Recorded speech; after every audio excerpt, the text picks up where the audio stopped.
Baik, saudaraku yang terkasih di dalam Tuhan, eh, saat ini kita akan belajar dari Kejadian pasal 22 ayat 14 sampai ayat 17. Kejadian pasal 22 ayat 14 sampai ayat 17, bunyinya demikian. Abraham menamai tempat itu Tuhan menyediakan, sebagaimana dikatakan orang sampai sekarang. Di atas gunung Tuhan akan disediakan. Ayat 15, untuk kedua kalinya malaikat Tuhan berseru dari langit kepada Abraham, firman-Nya, aku bersumpah demi diriku, demikianlah firman Tuhan, karena engkau telah berbuat demikian dan engkau tidak segan-segan untuk menyerahkan anakmu yang satu-satunya kepadaku, aku akan memberkati engkau berlimpah-limpah dan membuat keturunanmu sangat banyak seperti bintang di langit dan seperti pasir di tepi laut. Keturunanmu itu akan menduduki kota-kota musuhnya. Firman Tuhan ini, bagaimana iman Abraham itu diuji oleh Tuhan dengan ujian yang sangat luar biasa. Abraham dia seorang yang beriman kepada Tuhan. Dari sejak dia dipanggil dari tanah Ur Kasdim, negerinya, negeri ayahnya, sampai dia menuju ke tanah Kanaan, kemanapun dia pergi dan dimanapun dia berada, baik itu di tempat tanah perjanjian, maupun juga dia masuk hidup sebagai orang asing, dia tetap beriman kepada Tuhan, pencipta langit dan bumi, serta segala isinya. Karena itu, ini sebagai ujian terakhir, ujian iman yang dimiliki oleh Abraham itu, yaitu diminta oleh Tuhan untuk menyerahkan anaknya sebagai korban sembelihan, korban bakaran bagi Tuhan. Apa yang terjadi ketika Tuhan berfirman untuk menyerahkan, mempersembahkan anaknya sebagai korban bakaran bagi Tuhan? Di dalam ayat ini berkata bahwa Abraham tidak segan-segan mempersembahkan anaknya yang tunggal itu kepada Tuhan. Artinya bahwa menyerahkan anaknya itu dengan rela tanpa dia mempertimbangkan. Kenapa? Karena Abraham tidak memiliki keturunan kecuali Ishak. Mendapatkan Ishak pun pada waktu umur masih tua. Sarah istrinya mencapai umur yang ke-90 tahun dan Abraham umur 100 tahun. Itu artinya bahwa Abraham mendapatkan anak Ishak itu adalah pada saat umur tertua. Herannya bagi kita adalah kalaupun anak ini sebagai anak yang tunggal dan pada masa tua dia mendapatkan anak itu, namun rela untuk mengorbankan, memberikan anaknya itu sebagai korban bakaran di hadapan Tuhan. Saudara yang terkasih di dalam Tuhan. Nah, iman yang dimiliki oleh Abraham dan tidak segan-segan mendapatkan menyerahkan anaknya itu di hadapan Tuhan. membuat dia mengundang berkat daripada Tuhan yang sangat luar biasa.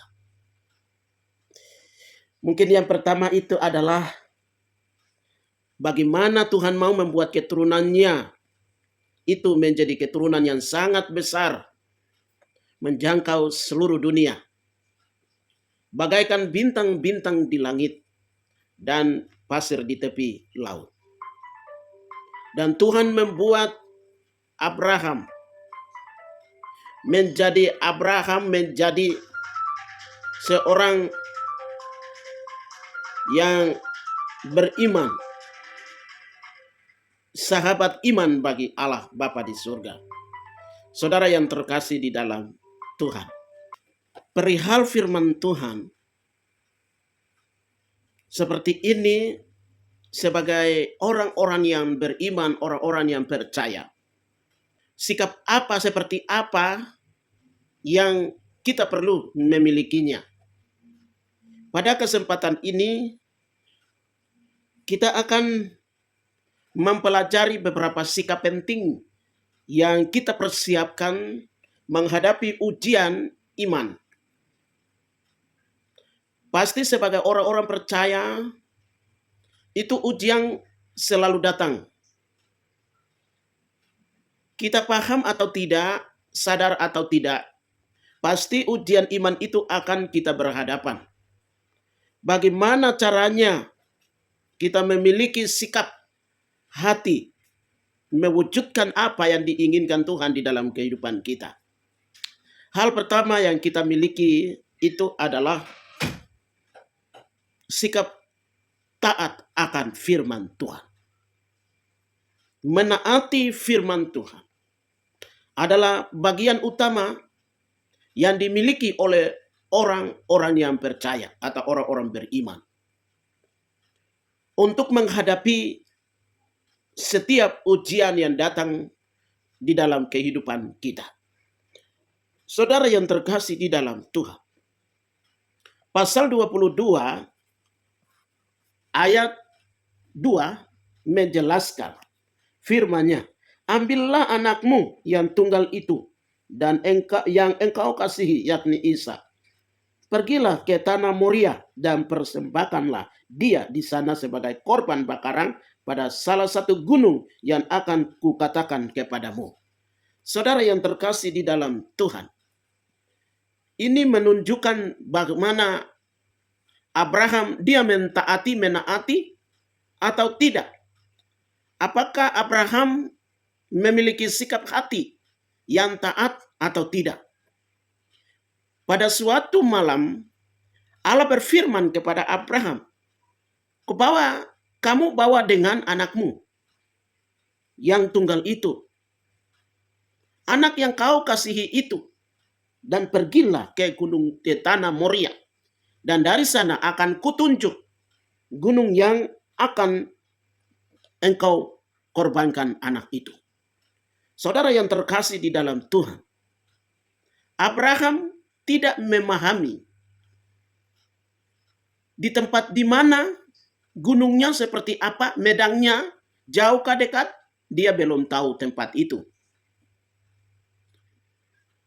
Mungkin kalau di tanah Moria, Abraham dia sudah tahu atau pahami, tetapi tempat di mana dia mau mempersembahkan gunung itu di mana dia belum tahu. Tuhan mau tunjukkan dari sana setelah dia tiba.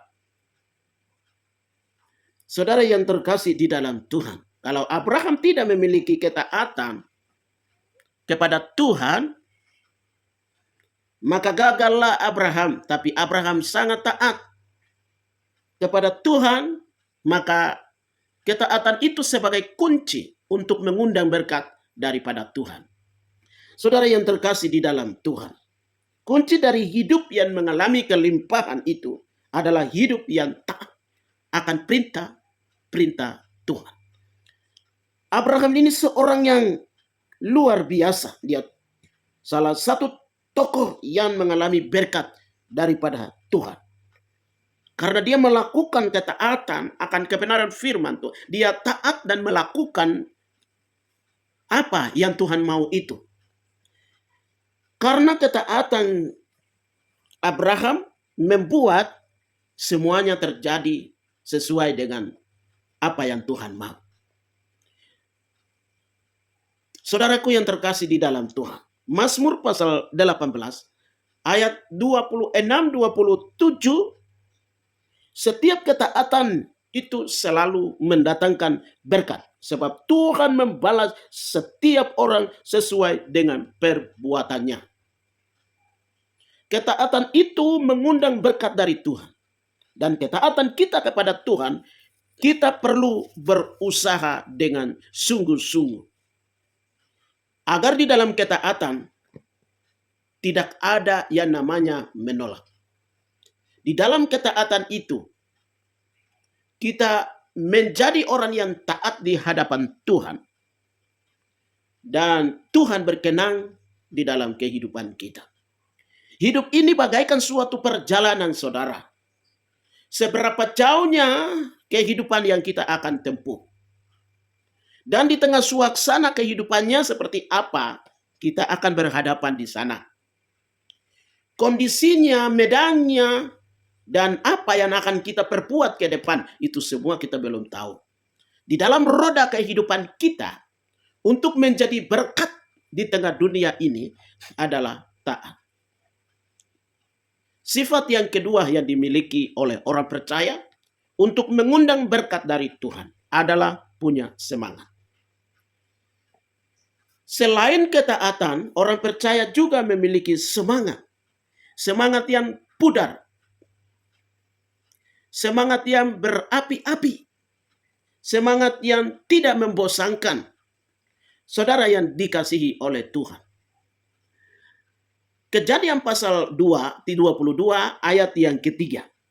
Keesokan harinya pagi-pagi, bangunlah Abraham. Ia memasang pelana keledanya dan memanggil 2 orang bujangnya serta Ishak anaknya. Ia membela juga kayu untuk korban bakaran itu. Lalu berangkatlah ia dan pergi ke tempat yang dikatakan Allah kepadanya.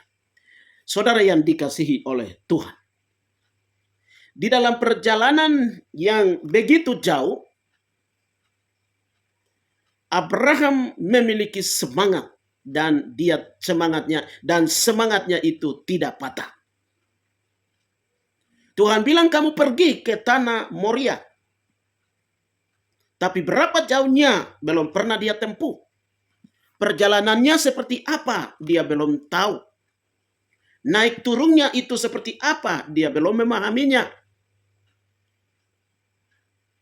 Dia juga belum tahu gunung yang disediakan Tuhan untuk Abraham mempersembahkan korban bakaran untuk Tuhan. Saudara yang terkasih di dalam Tuhan. Orang-orang yang berhasil di dalam perjalanan kehidupan adalah orang yang memiliki semangat. Walaupun di dalam perjalanan itu begitu banyak tantangan. Menghadapi ujian yang terakhir, pasti kita berhadapan juga dengan tantangan-tantangan kehidupan. Ada kekurangan, ada keterbatasan. Begitu banyak penderitaan yang akan bertubi-tubi. Ada beban-beban kehidupan yang harus kita pikul dan jalani semuanya itu. Sebagai orang-orang yang percaya, semangat itu adalah obat yang mujarab. Semangat itu adalah obat yang mujarab. Untuk mengalahkan setiap tantangan, keletihan, duka cita, air mata, bahkan juga tantangan-tantangan tertentu yang tidak pernah kita terpikirkan dan tidak pernah kita rencanakan, namun dia datang dengan tiba-tiba untuk mencoba menguji iman kita. Saudara yang dikasihi oleh Tuhan, semangat yang patah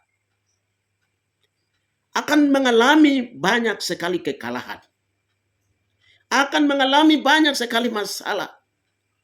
Tetapi bagi orang-orang yang memiliki semangatnya pudar, akan membawa dan mengantar diri di dalam perjalanan lembah kehidupan yang sedang kita jalani ini. Karena itu saudara yang dikasihi oleh Tuhan, perjalanan yang ada di depan kita adalah perjalanan hidup yang penuh dengan misteri. Banyak sekali hal yang kita akan hadapi, namun Modelnya seperti apa, beratnya seperti apa, suasana kehidupannya seperti apa. Kita belum mengetahuinya. Perjalanan itu perjalanan iman, saudara. Bagaimana orang-orang yang mempertahankan semangat di dalam kehidupannya. Saudara yang dikasihi oleh Tuhan. Kalau kita memiliki iman, maka semangat itu ada. Kenapa? Karena iman itu adalah harapan. Di dalam harapan pasti ada keteguhan. Di dalam keteguhan pasti kita akan mengalami banyak sekali masalah, tapi ada kemenangan. Saudara yang dikasihi oleh Tuhan. Untuk mempersingkat bagi orang percaya memiliki semangat. Bersukacitalah dalam segala waktu, segala hal. Maka akan terpancar kehidupan. Maka akan terpancar mentari. Maka akan terpancar fajar pagi hari. Fajar dari surga akan bersinar di dalam kehidupan kita untuk melihat segala rahasia Tuhan yang dikasihi oleh Tuhan. Memang hidup ini berat, tetapi orang percaya jangan patah semangat. Bawa imanmu, bawa pelayananmu, bawa segala tugas tanggung jawab. Bawa keluargamu, sanak saudaramu, jemaatmu, orang-orang yang kau layani. Itu bersama Tuhan. Tuhan akan melakukan mujizatnya. Dan kita akan melihat berkat yang satu kepada berkat yang lain. Mujizat yang satu kepada mujizat yang lain. Yang ketiga, saudara yang terkasih di dalam Tuhan. Pandang ke depan. Di dalam perjalanan bangsa Abraham tidak persoalkan dengan perjalanan itu. Tapi dia terus berjalan sampai apa yang diperintahkan Tuhan itu benar-benar diwujudkan. Kejadian pasal 22 ayat 4. Ketika pada hari ketiga, Abraham melayangkan pandangannya, kelihatanlah kepadanya tempat itu dari jauh. Saudara yang dikasihi oleh Tuhan. Tuhan menunjukkan tempat yang Abraham mau menyerahkan anaknya sebagai korban bakaran itu. Di dalam perjalanan setelah tinggalkan rumah, pada hari yang ketiga dalam perjalanan, barulah Tuhan tunjuk. Di sanalah negeri Moria dan gunung yang engkau akan persembahkan itu. Saudara yang dikasihi oleh Tuhan. Di dalam perjalanan kehidupan kita. Pandangan di dalam perjalanan ini adalah bukan menengok ke belakang, bukan menengok ke kiri ke kanan. Nanti akan terjadi penyimpangan akan kebenaran firman Tuhan. Akan menyimpan kebenaran firman Tuhan. Karena itu Tuhan mau supaya kita pandang ke depan. Mengarahkan pandangan kita ke depan.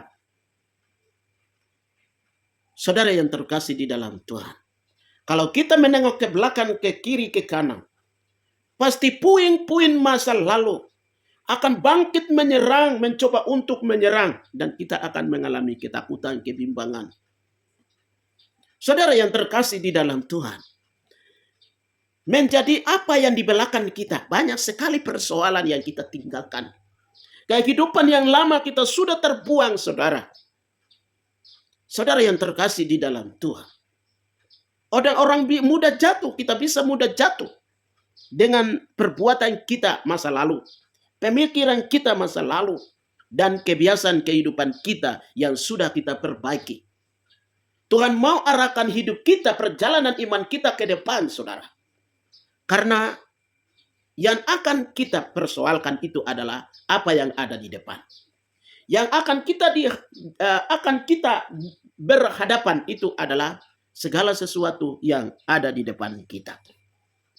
Saudara yang terkasih di dalam Tuhan, jangan menengok ke belakang.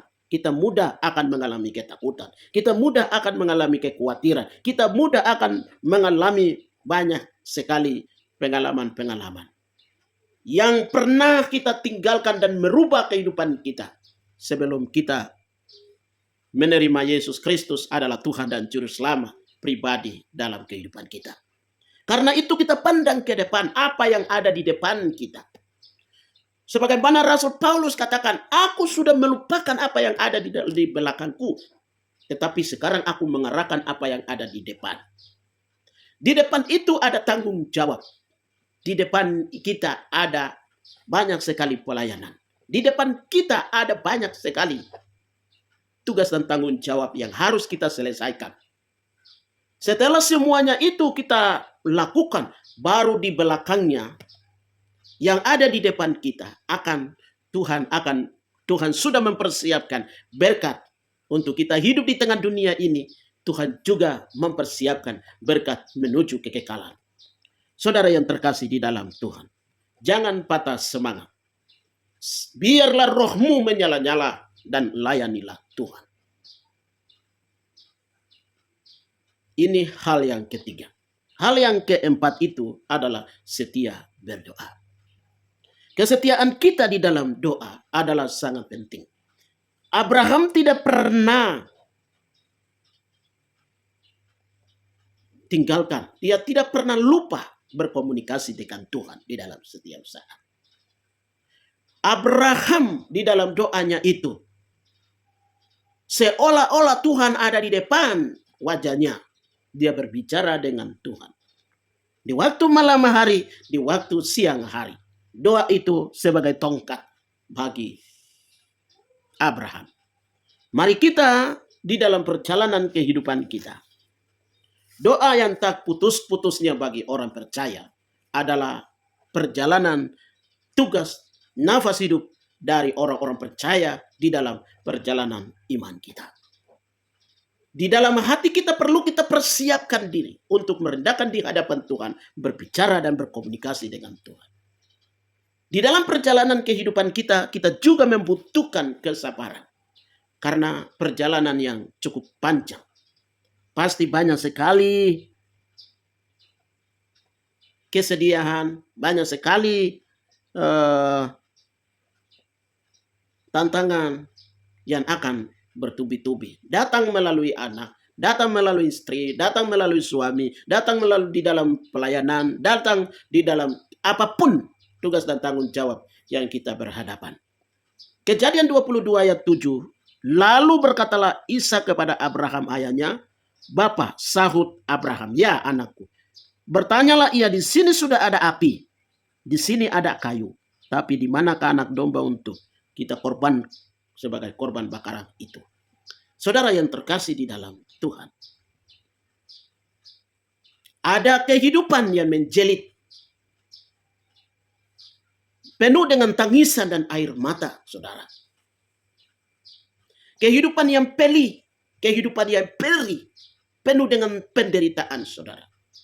Tuhan mau kita sabar. Tuhan akan lakukan mujizat itu. Di balik kesabaran kita, pasti Tuhan punya rencana yang indah bagi setiap orang percaya akan kita perolehnya.